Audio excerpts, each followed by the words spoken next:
স্বাধীনতার পর এই প্রথম ত্রিপুরা রাজ্য থেকে কোনো ব্যক্তিত্ব রাজ্যপাল হিসেবে মনোনীত হলেন। তিনি হলেন এ রাজ্যের তিপ্রাসা সম্প্রদায়ের অন্যতম নেতা তথা বিজেপি দলের বরিষ্ঠ নেতা এবং এ রাজ্যের প্রাক্তন উপমুখ্যমন্ত্রী জিষ্ণু কুমার দেববর্মন। জিষ্ণু কুমার দেববর্মনের হাত ধরেই এ রাজ্যে এক নয়া ইতিহাস তৈরি হলো। এই প্রথম ত্রিপুরা রাজ্য থেকে কোনো স্বনামধন্য ব্যক্তিত্ব রাজ্যপাল হিসেবে মনোনীত হয়েছেন। কেন্দ্রের মোদী সরকারের হাত ধরে এই প্রথম ত্রিপুরা রাজ্যে এক ইতিহাস তৈরি হলো।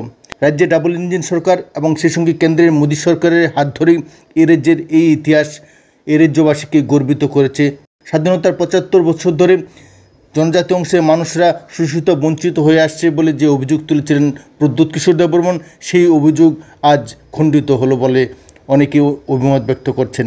কারণ রাজ্যের স্বনামধন্য ব্যক্তিত্ব তথা সাহিত্যিক এবং রাজ্যের প্রাক্তন উপমুখ্যমন্ত্রী জিষ্ণু কুমার দেববর্মন রাজ্যপাল হিসেবে মনোনীত হয়েছেন এবং তিনি অতি শীঘ্রই তেলেঙ্গানার রাজ্যপাল হিসেবে শপথ গ্রহণ করতে চলেছেন। আমরা কনফিডেন্স বিল্ডিংয়ের তরফ থেকে ওনাকে অভিনন্দন জানাই এবং রাজ্যবাসীর তরফ থেকেও ওনার প্রতি রইল আমাদের গভীর শ্রদ্ধা।